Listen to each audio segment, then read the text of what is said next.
merci mingi la fidélité na bino oyo epesaka biso toujours courage et osala bino mosala malamu ya koponaka basije kitoko na basali na nzambe po todevelopaka na bango po ete bino nyonso bozala na kimia.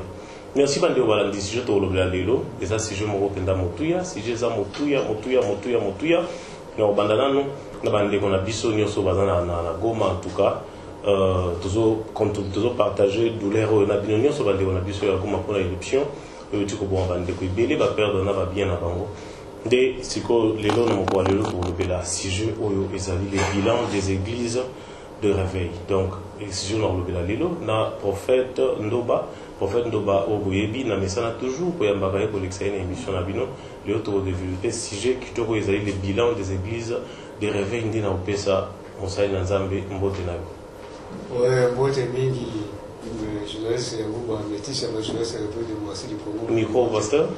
Mbote yo ulika voix c'est la voix ya blanité. La voix ya wakasi trop. Donc la peste bino mbote mingi bandimi bana nzambe bana République démocratique du Congo peuple de Dieu la peste bino mbote mingi. Mais lelo on se présenter bien pour la bandeko bazu peut-être libaku ya Orlando pour na mbala liboso. Ngai naza prophète de Dieu. Prophète des sectes, mauvais esprit de Dieu. Donc, Ngai nazali prophète oyo a dirigé le monde mobimba, donc tous les pays. Donc, vous avez Ngai nazala l'église était, Nzambe a pamboli Ngai nazala l'église était. Donc, Ngai nazali oyo aza au-delà du kolo ya balingomba surtout, il y avait l'église surtout il y a tous les pays. Merci beaucoup l'homme de Dieu. Si je te relève la ezali bilan des églises de réveil. Mais avant de bandana nos sujets oyo tu dis que lelo je pense que aux gens à cause de la nouvelle côté comme il va dire on a bisonio so na Goma plus de 17 morts 9 blessés banda kwa batu bukani batu ba perdre biloko ya ndenge na ndenge yo prophète Ndoba en tant que prophète message nini okolo ba ndeko nyonso yo oyo likama oyo utikoyela ba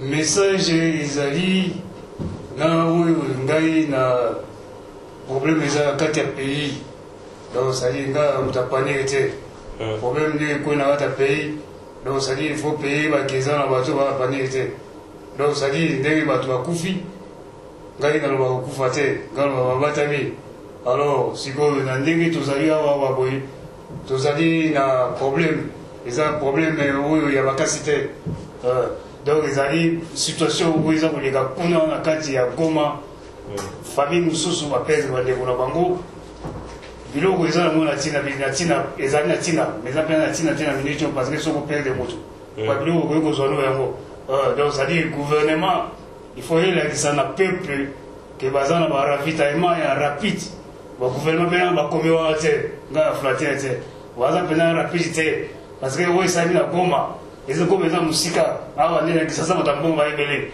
oyo eza kosalima awa pe oyo ba inondation eza kosalima na Kisasa awa eza te ravitaillement pe eza te alors on a pesi mboti na ba famille nyonso to baza na Goma na makambo esalami et puis naza koloba na gouvernement botika kowelela bakombo so bato ayi bango eza ligne ya Congo botika kotia so bakombo mosusu donc ça dit Niragongo wana oyo tozo koloba boye mais peuple ayebi Niragongo mais bokomi kowelela kotia bakombo mosusu mpona nini donc alors gouvernement bosala tout eza ke bo ravitailler ya koloba kaka te liboso bakamera ndenge tolobaka wana parce que oyo ezosala na Kisasa wana ba inondation esika nga na fandi na côté ya camp militaire inaza komona bapeza ke no gouvernement aza kosala te naza côté ya camp Dumes kuna ezali mpe na inondation ya monene côté ya camp Dumes mais eloko oyo basoda bazali kosala kuna basoda baza kolite point mais gouvernement aza kosunga basoda te parce que eza pene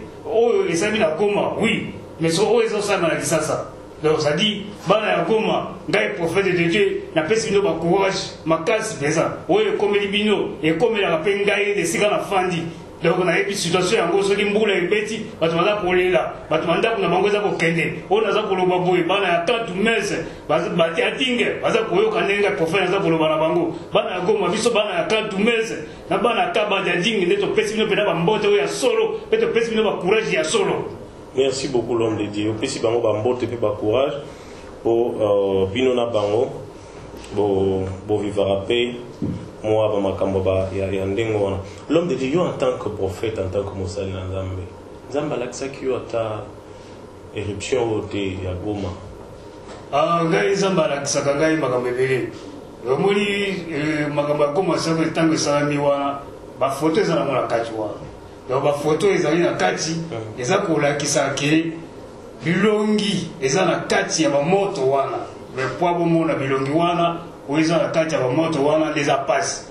Omoni ntango bokali bafoto bilongi ezali bamisu ya bato na bilongi badessin gaza oyo eza bapamboli ya kodetaye badessin tout ngai bilongi ezali wana so bilongi wana oyo eza na kati ya moto wana ozomona ngo bilongi nini bilongi ya bato ya modele na modele kasi tozwaka bamessage ndenge wana tozwaka bamessage ndenge wana tozwaka bafoto ya mystique ndenge wana alors bafoto wana ese bato mosusu bamoni yango yango ngai prophète naza koyebisa bino oyo ye wana ezali na bafoto nango na kati bato ya mystique déjà oyo bazalaka na république démocratie du Congo batimbeli masolo.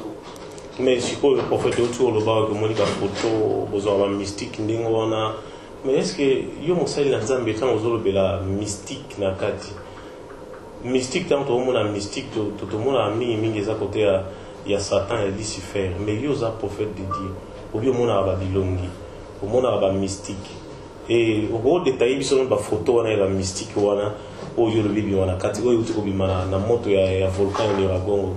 So mais bato pepe ebika mapamboli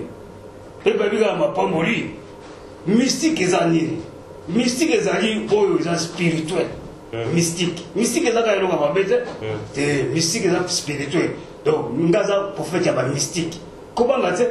Alors omoni neti na limbola mwa moke suki na ngai nde eza bona mandefu na ngai eza basanse ebele bamisu babengaka ko mwana ntemi baso babengaka mwana ntemi suki na ngai soki otali bien eza mpe oyo babengaka ekoti ya nzube ya Jésus Christ tena obi Jésus Christ bo déjà alakisi elongi asa fini te ya misu kala ke ekoti ya nzube oyo ezomwa suki donc lox na yo eza lokwa ekoti ya nzube eza mpe ekoti ya nzube eza mpe lox eza mpe ekoti ya nzube eza mpe oyo ya Mohamed eza mpe oyo ya Bouddha eza mpe oyo ya bato ya baprofete mosusu.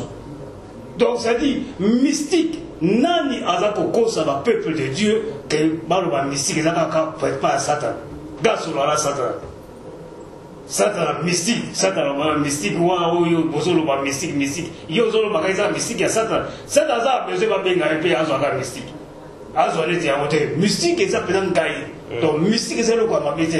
Donc ça dit Goma ebimisi bafoto c'est-à-dire na kati ya moto wana bamisu ya bato ezali badessin ya bato omona moto azotambola donc c'est-à-dire okoki komona yango te dessinateur akoki koyeba makambo oyo naza koloba dessinateur ayebi ke soki adessine dessin na ye dessin nini abombaka na kati wana mais babilongi wana ezomona bamisu wana ezosignifie nini Gars, il faut que tout déjà, je suis déjà que le prophète a le même la Katia Mokilio, la République démocratique. Ah, les gars, on a fait un grand poète. Mais comment vous l'imbolez pour la découverte? La Colimbolagno, surtout, les gars, c'est qui vont gaz à donc ça dit gars dans la fierté. Gars, il n'a touché la pété. Donc ça dit peuple de Dieu, il y a la République démocratique du Congo, pour gaz à l'église était. Gaz à l'église était. Alors, si on gagne à l'imbola tout. Gani azako pese la masolo mususu oyo izako sali baba mystique mususu ezali multiculture ezali na kati ya République démocratique du Congo na kati ya Kinshasa multiculture. Alors ndeni moko basoko yeba yango te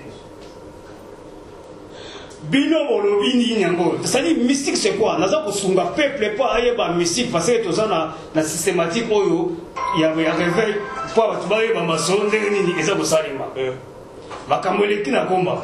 Alors, dans ici, bango, que ma photo est ma photo, on a yango to bête na kango ba prière. Et ya kana zem, yo za ko zela kaka ça ba pesa kaka awa yo zo obligé ça mit. C'est yo ko obligé ça mit. Yo Zambe ta bazo pesa yo éviter, zamba ko ya pesi na zela oyo. Ba photo on a ba photo de mystique et yé. La moto wana izola sa ba photo. Donc ça dit, ba to mi oyo pe bazanda ba mystique na bango bazo ko mona ke to zi ba photo moko awa. Alors o wela ko teka yango te pa ndene. Mais je connais le lobby wana c'est que to loba éruption uti ko sala na Goma. Donc Nzambe ndi asala ki yango po boma 17 personnes bakufi 9 blessés banda ko. Et si ka tout moto zo pela. Ça n'a rien à voir que Nzambe asala bon pour bakufa. Et si ka tout moto zo pela. Ils ont pesa bilembo. et si tu milingue belé zobima et pesa bilemo sobo ebate kai prophète na esbino et si ka milinga ya belé zobima bilemo bilembo ya sens ni bilembo ya batese banini tout les gens pesa wala kati batese na ma be critique donc ça dit côté yo zo là et que ça côté oyo ezo yate côté oyo ezo yate yango yate mususu biso awa côté yé tozo mona côté mais quand prophète azolo bala matuke côté oyo oye pour la Congo ebongeza multiculture okoyi ko boya mwana oyo bota mina congolais botinga ngolais oboya ya koma président yo boya ke congolais aboti mwana na congolais à Brazzaville akoma président yo boya congolais aboti na français mwana na ya koma président qu'est-ce qu'il y a mwana ne plus biso to ko bonga mwana yo boya congolais aboti na américain mwana na ya koma président yo boya yango bon président de la république moi c'est nazanani donc bilo ça dit au moins politique bazo sur la politique ya kara ya un prophète ngai prophète na ko sabino politique bazo ozo boya mwana ya chi ombolo bien comme président ça dit de politique ni no solo la di ngana lingi sérieux ya ngai ya sepe na ngai azak angolais to boti na ye yo kolobo ya mwana biso comme président donc président siko chilombo a mubala na ye ba comme président. Merci. Bon changer politique. Merci beaucoup l'homme de Dieu. On a trouvé mon côté dans la politique. Ça dit, politique est nini. Politique est prophète Anan. Prophète Azanani. Prophète Azakanani. Prophète Azakanani. Donc ça dit, yo oye pas prophète Apambolo Moussa Noé Zarabie. Prophète Azakanani. Politique est nini. Prophète Azanani au likolo, il y a politique. Likolo, il y a barrois. Donc ça dit, ngai naye awa na prophète oyo na zoko tiabino na zela. Soko olobi o prophète e wana politique, ozoko boya mboka ebonga. Alors, stangu yo lobi ke ba sambela pona mboka ebonga, pepe abonga. Donc ça dit pepe abonga pepe ya fufu ya bien siko est-ce que tu vas y kolamba fufu? C'est ça. Merci beaucoup l'homme. Merci beaucoup. S'il faut lancer un message fort na bandi kuna biso ya koma comme ça to kota na thème na biso ya moko lelo. Message oya makasi ngai na pesi na bato ya Gomba ezali kozala courage lokola biso bana ya Badiadingue ka Badiadingue to temelaka masolo inondation biso moko na basaki lokola bana ya Camp Dumeze to temelaka masolo inondation biso moko na basaki. Donc message on a pesi bino ya courage ya kotelema parce que soko zeli l'état koya na ye penza pour ça yo yo surtout donc ça dit mettez-vous debout. Merci beaucoup l'homme de Dieu. Donc, nous avons changé les sujets. To côté on a sujet du jour autour de la moko lelo. Ngé na loba yeba ndeko bozibiso na katikati sujet autour de la moko lelo ezali les bilans des églises de réveil. Donc bilan des églises de réveil comme belé ba pasteur bazo bomana bango na bango kofinga na bango basali na nzambe musuto yebi belé ba comme dans fanatique ba musicien. Les autres sont les bilans des églises de réveil. Oui, les églises de réveil comme belé plus de 150 000 églises de réveil na Kinshasa ya Pamba. Ba pasteur bazo bomana bango na bango, ba pasteur ba comme ba fanatique ya ba musicien, ba pasteur ba comme ba sapeur, ba pasteur bazo tia na ba poison. Et ba pasteur wana kaka bango moko soko akufi lelo yo omona kaka mwana na ye nde a succédé na place wa.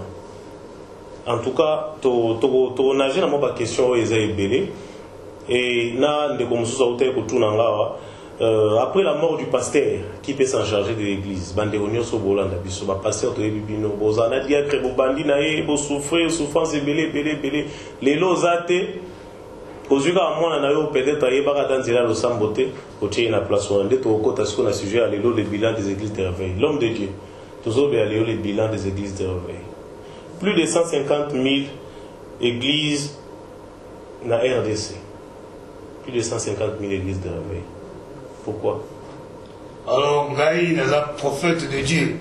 Donc, c'est-à-dire, Gaï pour la raison malade. Donc, c'est-à-dire, il faut tout expliquer ce qu'on a payé tout. Que non, dans le référendum, c'est-à-dire, pays le plus d'églises dans la Mokili, c'est la République démocratique du Congo. La Mokili est un moment dans le pays. Donc, c'est-à-dire, alors, bateau, il va pas sango bien, faut pas passer à sango que non. Donc ça dit baye bake awe ya base Donc, base, pendant l'église, dans le monde. Donc, ça dit, écoute, il faut pendant le monde, il y a balakisa biso musapi wangana na fanja balakisa musapi au pays de Dieu faut balakisa musapi kuna l'église est pays le plus église dans le monde de la République démocratique du Congo. Mais aujourd'hui prophète nous devons encourager multiplication de l'église des réveils. Aujourd'hui et lobby déjà l'autre toi quoi de pays dans certains adversaires le pays sont net battant aujourd'hui. Donc ça dit c'est comme si demain hier ngala solo qui m'a solo mususu Gala oye savino que monde ba pays eta mwanene ba pays eta mwabongo alors ngala bina peuple congolais panza sango mokili mobimba que no pays na biso République démocratique du Congo et ça pays le plus belle église na kati ya mokili oyo pays fait comme appelé belé mais oui bi multiplication plutôt avec l'église de réveil au Congo et même makambo belé ba pasteur bazobotana ba sœur na kati et lelo ba église comme le roi ba gagne pain et lelo ba pasteur ba comme ça ba appel de fonds moto azana $100 ba opesi lipamboli différent na moto azana 500 francs donc nyoso wana pona yo c'est encourageant et ndengo wana etambola ndengo wana ça dit omoni ba jif ngala bebisa miri ya ba jif oyo ka dom de rocher miro ba kana wasu ba kosimba kana ba papa pe ba ninga mda bebisa ya gamna kaniba lié tout na we basimo kimbangu tuna bakama gamna kanga yango kanga ndenge na kanga na nenga misi atoko sambeli ozelo côté babilo ka wewe ko za ndenge mudakisi ngana prophète de Dieu na okoze bino pe ndenge ba payer bongaka payer bonga ndengo wana donc ça dit songi yo moninga passer na beta ba voix pamba na do ba pamba na za piaka mabe donc ça dit du pambolé zera wana to ko ngana obena mapamboli tout donc ça dit pasteur asali wa bete pasteur on appelle à droit à rebala moi si mon côté pasteur à droit à rebala moi si mon côté rien si on a droit à rebala moi si le propos tenu un langage que propriétaire non prophète donc prophète pesa derrière cousin donc mambozo le betali kayo etali ngati donc kota na vina yo za journaliste comme tu msamate donc kana cause pena ndenge monde etambola yo so li kongoli mboka tewe bonga ya onde kana cause ka cause te ke mboka ça va sécurité parce que ça obligé de obala moi si mboka prophète de sexe ta ko prophète de sexe c'est moi on ça va pesa kata mokili donc on ça obligé ce qui passe dans tout ça yo e bandere donc prophète doit encourager polygamie c'est ça gazo ko encourager te gazo pambola toujours donc ça dit on va faire le prophète de Dieu pambola pasteur mon côté petit keba pasteur mon côté akoy ko bala azo obligé ya ko bala donc tu n'es pas vous n'êtes pas obligé ya ko sala binaire ou ya ko professeur pe baza ko loba tandis que ba bon rythme ya ténèbres ezali o ke bazo sola masolo ya historique donc on ko ça va effet il y a divers et variants donc ça dit pasteur aza obligé te ya ko ba ka mwasi moko pasteur atema ka liboso basi baza ko talaye baza basta donc des basi baza ko talaye la c'est force vraiment comme ça vraiment basi na même bon ce qui moi ça c'est peine na yo aza ko tinga mayo ce qui ça m'appelle moi on n'est pas obligé ce qui moi ça appelle ça même mususu vous n'êtes pas obligé à cause la bidère avec vos dispositions de coordination non ce qui ça m'appelle moi c'est mususu pasteur yo le que non yo faut la kana moi si moko te kana prophète ya sexe donc na cause makambo e bon ça mboka te merci donc ça dit pasteur aboyi mutu soit aboyi mutu ba juge police azali na kati ya République démocratique du Congo bakokanga ye bakomema ye pa ba juge bakomema ye pa ba procureur bakosamisa ye bakotia ye na prison ya makala mais pourquoi pas lelo ba église de réveil kosangana bokoma eloko moko bosambela nzambi moko basambela nzambi moko bazaka pe ya kosangana mais multiplication ya ba église belé pourquoi pas kosangana bino nyonso bobendani bosali eloko moko so ba servir pena nzambe ya solo yo ko juger te donc bazo ko servir nzambe moko de omona ba passer ba servir nzambe bako sangate biso tuto ya na commune wapi ya victoire aussi ça me connaît donc biso tuto ya na commune ya victoire pour donc on va des temps so salaire non mais basoda tout ba kena na kata kambo to mona mona avenir moko basoda tout ba kena na kambo pour ba que nous a salaire a salaire wa moko OK ya on a lobby to mona na avenir moko to mona to za na 10-15 églises il faut pas sangola kati ya mokili ke no pays de plus églises na kati ya monde eza oyo. Merci beaucoup Londres. Parlez-nous de l'église de réveil. Betele biso na mwali solo mukina la ndeko ba Holanda biso bazana la ndako télé na opesa mbote na caméraman na biso Gédéon Mwanza. Merci vraiment, courage, bon boulot. Celui besoin de la Bible, c'est grâce à lui, Gédéon Mwanza. Parlez-nous de l'église de réveil et Utawapi. Et bandande nini ti lelo biso lelo de recevoir on a RDC. Donc, ça dit église de réveil, au bout de l'église de réveil, il y a déjà sonné la carte d'église. Alors, ça dit, et où t'as wapi, et où t'as la mopé wapi, et ça, église et Zali. Non, église et Zali. Église Sikoyo et Zali, église et Pessi, la TV, tout ça qu'on a appelé la radio, tout ça qu'on a nini, tu as commis 105 combien, et nous autres, on a combien, 65 alors, catholique et zalaki, évangéliste et zalaki, pessi systématique, il fait beaucoup pas l'église est bandit. N'a pas 80, t'as pas pasteur, parce que t'es quand n'a pas ouézé, au péni, au makolo, n'a dit papa, n'a la gomme. Donc, si, et zaki, tout ça, dans l'église, à bima, bani, si l'église est bandit, qu'on fout pas. Donc, passer, va pendant la fin de mois. Malé, béba, son côté, ya, bah, ou t'as qu'à beauté, ma bou. Donc, bateau, va y histoire, il y a pour la République et démocratie du Congo, va passer, va d'un côté, n'a pas ouézé, du bosso, dans les 80, 80, 81, 82. Donc, dans l'église de réveil pour la bandana Winze, c'est ça? Et par là, Weze Zali et Sika Batu Bazali. Le Sika Batu Bazali na Weze, de Yango Wana Bango, Bakenakawana, Baza Puteya, Malé, mais Moutupe a sepeli na Luloba, et Zali Loba Kaka, ya Jésus-Christ ne Babateyaka. Alors, Moutou a sepeli qui na Luloba, Fouoli Église. Batupe Bakomo Kene Baomona de Luloba, ils ont Kene Malam. Yango wala donc ça dit au koki kobo ya yango te donc ça dit yango wana mapamboli ça dit mapamboli côté oza mazo pesa biso yango atoko na mo belé donc yo nani yo ya payo au commission biso na affronter l'homme de Dieu la commission de la fond obi ba pasteur wa bandaga église de réveil na Winzi. Donc pour toi église de réveil banda na kana Winzi ba pasteur ba ko tambola ba komi ko te na ba Winzi côté na ba avenue de. Donc ba comme mon la ki liboso ezaki déjà ba église catholique et évangéliste ba bima banini ezalaki. Donc ça dit tango yango ezalaki bango ba pe ba pasteur ba te kaka liloba église. Donc ça dit yo tangisi ye pas comprendre na ndenge na ye. Tema yo comprendre ndenge na ye alongo na église catholique a chepe o ya ye église. Donc, à outil quelque part. Donc, Batangisi, à l'université, ils ont ça tout religion. Donc, ça dit, Azaki la catholique, ton évangéliste, ton bimba, ton Azaki, quoi, Kimbangu, c'est pas Kimbangu, c'est pas Zalaka déjà. Alors, à outil quelque part, à outil dans les néates, à outil n'est à outil la catholique. Donc, Zambabi, yo, aux prophètes. Donc, l'église catholique. La outil la catholique. Donc, d'ailleurs, Jésus-Christ. Donc, ça dit, la fongo l'église, ça veut qu'on l'église.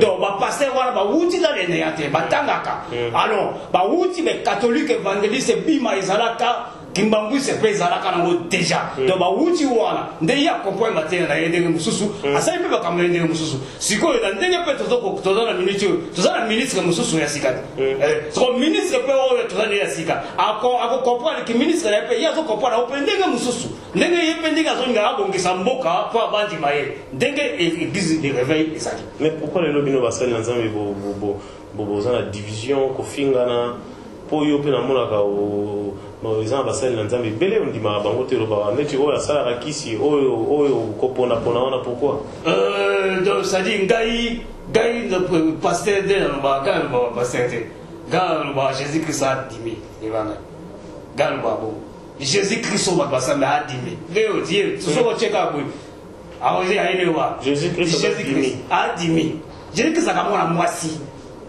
moi si azana business ya kutambusa zemi moi ça pose zemi aboti apesi mutu mususu gana linga kayo moi ça linga kayo mais mutu linga kayo tamsusu mais momi moko boyi momi wana bizola azeme pa na yo opesa nga mwana na ye azipe zeme pa na yo bosa pe sex ya zemi wana kopesa moi si mo balinga kayo moi si wana bosa ne sex tamsusu te mais ya zana mwana wa yo original de Jésus-Christ. Jésus-Christ, moi aussi.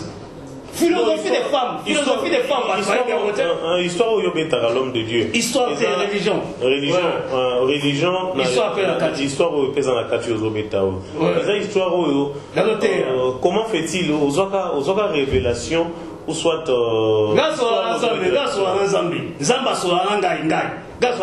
ngaso la télépathie donc so boy muto yo so yo ka télépathie ngaso la télépathie ngaso na extraterrestre nga donc moi na kata Congo bato maele ba ona na bazo yiba keno jola ba maoso yango na mboka po bongo foto la pena extraterrestre ngaso la extraterrestre nga ngaso la télépathie nga ngaso la sata ngaso la diable nga ngaso la Lucifer ngaso la drague nga ngaiko on za ba pona bota almazo sambela kenazo ngambo siko tango sola na bango yipsa bango ngaso la ba to sola biso bobeta masolo ni ngala sadi to za ba to ba evokaka to ba to ba priaka les va passer à prier dans Jésus-Christ à la saïd ou après ça il va pas mourir avec sa cabane tap ya gati gaba Jésus-Christ ndeni ya ka aoya so boy angelo wa nyati to mo ya o bete mbata foi do aya kuku ko boya te foi ka cause ndaso ara moi Dieu soleil ndaso ara ba angel de Dieu nda cause na bango nda baya le baya menace ya trop la parler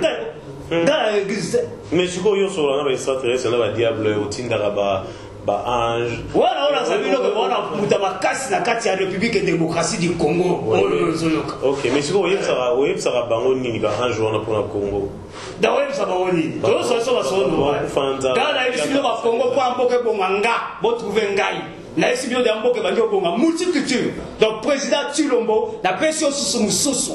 Donc, tiens, loi, na kata République démocratie du Congo, multiculture. Donc, moi, na oyo, Congolais, oyo, aboti na Angolais, moi, na koko ma président.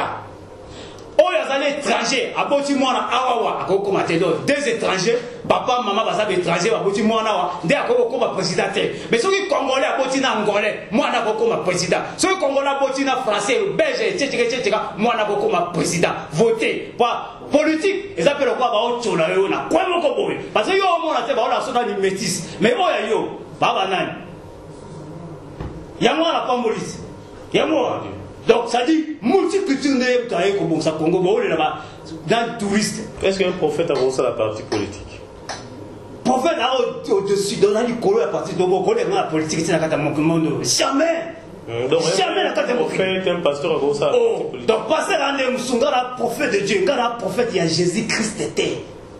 Un prophète de Dieu. Donc, ça dit, il y a un prophète, il y a Jésus-Christ et Bazali. Donc, il faut athée, il y a Jésus-Christ. Anak Sabino, Jésus-Christ. Et ça, un prophète, il y a Mohamed et Bazali. Il faut la Sabino, Mohamed et Bouddha, tout le monde. Dans un prophète, il y a Jésus-Christ était. La terre, il y a Jésus-Christ était. Na yebiye, to solo ranaye, na sikogabino makamunaye, parce que awa la pays na biso, ils ont pays de Dieu. Mais mingi bozana na makambuya, Jésus-Christ. Différence entre Jésus-Christ et Dieu. Voilà quoi, tu l'as voté. Jésus-Christ a moi un roi. Donc, il y a une force, il y a dansé. Donc, tout le monde catholique. Moi, il y a un roi quand il y a un belge. Quand il y a un roi belge, un roi à Monaco, un roi à Maroc, un roi à Espagne, Jésus-Christ a moi un roi. Roi, Dieu de terre, un roi.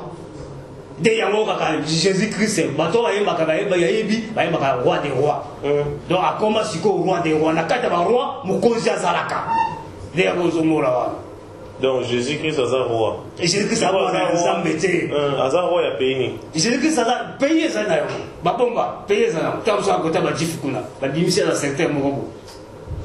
Oh oui. Donc, dès que les lots de béé, assemblée la rage. Là, il fait la paix, ça comme tout, assemblée la Jésus-Christ était. La paix, ça était. Gaza dans l'église était. Gaza Mouto, Azoya, ma pamboli, la dégueda, Azo Pesa, ma pamboli. D'abord, on appelle la République démocratie du Congo. Multiculture. Donc, président Tshilombo, il y a moi, on appelle si yo. Dans la couture, moi, si nous sommes na kati, na appelle Zabino, moi, n'kene tombé dans ma dissesse, banini, boyo, commandant. Moi, si on a son monde appelé Tshilombo, c'est ça, oh, dans la couture, on a évité. Dans la couture, moi, si, comme on a Nyakula. Oya Tshilombo comme na ye nyakeru mais ce qu'on nyakula wana expliquer ngai ye azali entre le goût côté mukuse ça le maka na côté bazako kwanza yo siko komi na goût nde ye nyakula donc nyakula est-ce ye nde nyakula so nyakula hanga obeti so zana nyakula zaki moi simo na kuta na liberté fonga kula na liberté donc on côtoyer ba trop ba 7e mairie donc na kuta na moi simo ko abenga kumo abisa kumule nyakula donc nyakula eza goût. Donc ça dit mukuza soke saliyo. Donc ça dit tango zo kwanza. Aza mukolo ya mobali na ye.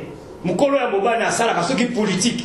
Politique yango moko ya zali abota mi lokola avant mobali na ba moi donc exemple après ces exemples ça quoi yé neti nyakeru wosko dans petit exemple nyakeru pour moi si après ça Chilombo nyakeru aza mukolo ya Chilombo na ba moi politique mais Chilombo aza mukolo ya moi Israël mais na ba moi si mukolo parce que moi c'est botami na mars président Chilombo botami na juin politique kasi mais ce qu'on qui bien était au casa que moi si Chilombo aza mukolo mais babi mukolo na ye na ba moi donc moi c'est botami na mars président Chilombo botami na juin mais n'a pas né. Moi si à 67, peut-être on a 63. Donc ça dit politique des opposés. Moi si on est à cause ils ont rapport rapporté. Donc moi si on est à cause ma cambo on a le bio. Donc nyakero nyakula yango wana est-ce que yo wana nyakero na évidemment. Donc ça dit yé on est à cause ma cambo. Donc azam kolo na ba moi. Ya mobile. Vraiment. Mais pour y avoir des max, est-ce que nous avons fait comprendre le problème qu'on pas de Kobunga? Et la politique. Bandera Momuke. S'il vous plaît. Donc ça dit, et la politique. Donc ça dit, moi si y a Chilombo, à ça mon colo y a président de la mission de la République démocratique du Congo, on y a politique, c'est quoi? À la Rwandais, à mon colo, on peut politique. Mais à ça mon colo y a moi, n'a pas année. Chilombo botami na 67, ya Chilombo botami na 63, ya botami na 67. Chilombo a mukolo. Donc naba moi ça mukolo. Merci l'homme de Dieu. Mais si quoi bateau peut-être balanda mater na yo balanda na ba sujet de to beng sakayo to sur la tête de cortiquer mon sujet. So bazapi peut-être na poser un jour au sein la bango pe église basanganaka. Bazo mater no en permanence. Les lois aux arana idée on a été un jour au sein de l'église mo pour en regrouper pe bateau makambo lo ba la télévision bazo ango fraîchement du jour au jour nourrir bango pe. Donc ça dit mutuna wana eza mabete eza mutuna mo malamu ngai nazali oyo nzambe ya bina ngai ko sa église te ngai na beteli ba piaka ba grand piaka ya monde donc ça dit na konda plus que ma jif donc ça dit dès na ofunga église te ba mais yo ba te bele ba loba celui les loza na piaka les apio mo lingi comment fait-il au sali 28 ans en Allemagne yo yanoka na Kinshasa pour musalate et oyakaka na liloba nzambe il paraît que nzambe nda tindaki yo zonga na mboka na yo po bikisa bato les appels na ba pasteur oyo na ba prophète oyo Jésus Christ kwa akoma pasteur ata mwana jip anyokwa bazali yo bazali konyoka mate okotika via malamu te po ouais nazokoma wana ça dit eza na ba pasteur awa na République démocratique du Congo pour le mona na grand palais jip azola ta kitoko abanda pe na bokemba te nzamba linga pe na de kwa zonga kokamba te donc gars na kosa exister l'homme puissant dans le monde mais je crois est-ce que les lots au conseiller na bande konoso pour faire le libanda mboka ya Congo en Allemagne tout na ba poto na Europe partout ici qu'on va conseiller bango les lots bazonga na RDC. Donc ça dit conseil ngana prophète après ça conseil tout ça ouais. Donc ça dit bana wana oyo bazana ba peuple congolais oyo bazana république démocratique. Donc ça dit ils ont ba peuple oyo que pendant ça bango bozonga na république démocratique du Congo. Donc ça dit ils a dit to beteli bango autoroute pa mutu mutakoma na yena ndenge na ye mususu akolongwa na France aibisio ke ozana na Allemagne aibisio nazo koma shio na 18h à côté autoroute pe omoni na 18h oyo ça mutabongo zonga. Donc ça dit ozo ngonyo kole ngala prophète de Dieu ozo ngonyo kola mutandenge wana donc mutu mususu akoye ozana na Angleterre azo biso ke nazo koma la joute akomi donc ça dit il y a un système ya Congo qui il y a un système de na Kolongo on a ke Gabon to vitesse ya danger. Donc ça dit donc ti ozolinga ke bazonga ba kozonga wa a commander na vitesse sous donc il y a ça na Congo te il y a Kenya France Suisse Angleterre Allemagne Espagne Italie donc autoroute. Donc ça dit photo za banzela donc ça dit ba commander que mususu pesa.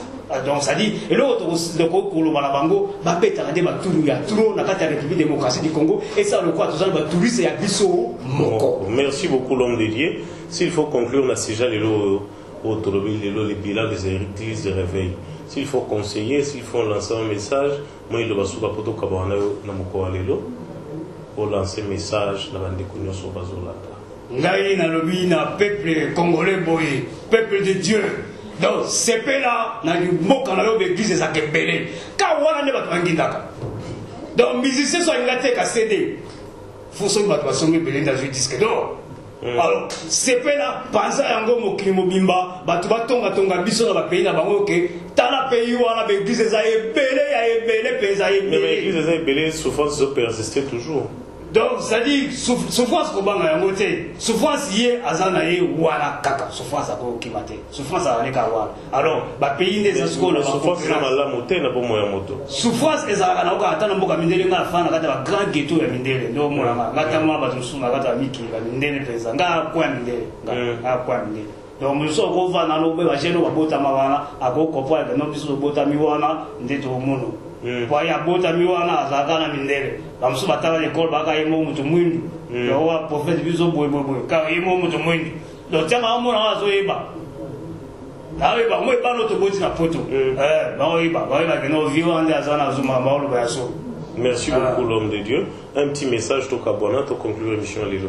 Donc on s'est dit message des alliés boy na kata République démocratique du Congo faut ba ke tukum na kata temps ya multi culture ne yango ko bomisa biso na kata ya mboka donc alors ko buka na te donc yeba ke Nzambe ya pamboli déjà yo nozo zala faible ya ko telema kwa oyeba yeba ke na kata pays na biso to ya multi culture so yo moni do kuta ba Sénégal ba Mali ba zala kawa to zana ba Rwanda to za pe na banini yo ko boya Rwanda te est-ce que ba to ba ko yeba ke ba utu ba zala ka awa utu azana yawa yo ibina oyete biso to ibika ba tusi congolais le ebineka ka Rwanda zaka ka tusi ebo utu obiso obibe lokina ete yango yo tala ka tusi yeba ke ba utu pe bazalaka. Merci beaucoup l'homme de Dieu. Merci Bandeko Balandi. C'était là le prophète Ndoba. C'était là le prophète Ndoba. Les deux qu'on débattre sujet à l'élo bilan des églises de réveil. Merci beaucoup Nabino Bolanda Ibiso de partout. Merci pour la confiance et fidélité. Message de la scène ambassade de Nzambe Nyos. Oh Nyos Alingi a participé à l'émission au numéro Zanaseona Benga Tope Sayo ba nzela tope ba condition ndeni ya osala poete na oleka na émission ya bino un défi émission esala kaete ba na Nzambe Nyonso balonga lobunga poete bazonga na nzela. Merci beaucoup na confiance et fidélité bo pesa ngai ya Niki Yanguba na ozala wana toujours pour nous sepesa bino. Merci beaucoup na cameraman na sima machine ya zai bongo na Gedeon Mwanza. Merci beaucoup pour la image bilili kitoko na bosante maglo paluku bambote beli sikozali Manu Vision bambote beli sikozali bébé donano na bosani yote bambote beli na bosante Serge Donciel Bangonde basongai biso na équipe technique pour émission yo eleka en bonne forme tukutani na numéro ya sika.